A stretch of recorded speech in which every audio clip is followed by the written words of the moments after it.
Γεια σας παιδιά, θυμάστε στο challenge 24 ώρες που σας είπα ότι έχει ο Πρόμπης Κοτάς γενέθλια. Αυτός εδώ. Ρε είμαι χοντρός, μη με δείχνεις. Τι λέω. Ναι, τέλος πάντων.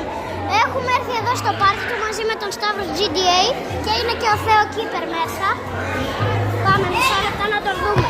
Πάμε. Να, εδώ και ο Θέο Κίπερ. Θόδο, να ξέρεις, βγάζουμε βίντεο στο YouTube. Δείξε και τον Αναστάση.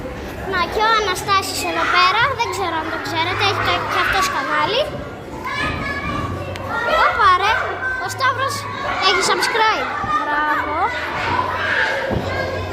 Εδώ, δεν ξέρω τώρα, θα τραβήξω σε λίγο την τούρτα, σε κάτι λεπτά. Ναι, τα λέμε μετά.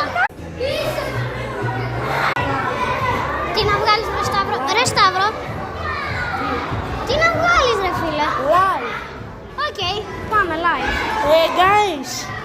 Πάμε live, ο Σταύρος GTA. Σε 3, 2, να πάμε.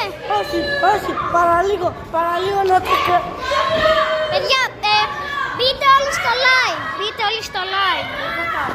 Ρε με παίρνει πατέρα. Ρε δεν σε παίρνουν στο live. Παιδιά, τα λέμε σε λίγο στην τούρτα. Κάποιος έκοψε την τούρτα. Τι να κάνω, short live βίντεο.